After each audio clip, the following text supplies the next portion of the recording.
অন্যের নামে জমি ক্রয় করে আপনি ভোগ দখল করবেন তা হতে পারে না। নিজের নামে জমি বন্দোবস্ত না নিয়ে এটি কুকুর নামে জমি বন্দোবস্ত নেওয়া হয়েছে। যে ভূমি সংস্কার অধ্যাদেশে বেনামিলের নিষিদ্ধকরণ। আমি সাইফুল ইসলাম, উন্নয়ন ও গণমাধ্যম কর্মী।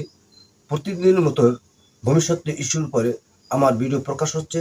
অন্যের নামে জমি ক্রয় করে আপনি ভোগ দখল করবেন তা হতে পারে না। 1940 সালে ভূমি সংস্কার অধ্যাদেশ বলা হয়েছে স্থাবর সম্পত্তি বেনামি নামে নিষিদ্ধকরণ। স্থাবর সম্পত্তি বেনামি নামে নিষিদ্ধকরণ একটু বিশ্লেষণ করে আমরা দেখতে পাচ্ছি একজন জমির মালিক বা 100 কৃষক 25 বিঘের বেশি জমি মালিক হতে পারবে না। যে খাস জমি বন্দোবস্ত দেওয়া হয়েছিল, অন্যের নামে জমি নেওয়া হয়েছিল। একটু খোঁজ নিয়ে দেখতে পাচ্ছি পটুয়াখালী জেলার 10 মিনায় একজন নিজের নামে জমি বন্দোবস্ত না নিয়ে একটি কুকুর নামে জমি বন্দোবস্ত নেওয়া হয়েছে। যে ভূমি সংস্কার অধ্যাদেশে বেনামিলের নিষিদ্ধকরণ যে আইনটি করা হয়েছে, সে আইনের প্রতি শ্রদ্ধা রেখে আমরা চেষ্টা করব ভালো থাকার, সুস্থ থাকার, নিষ্কণ্টক জমির মালিক হওয়ার।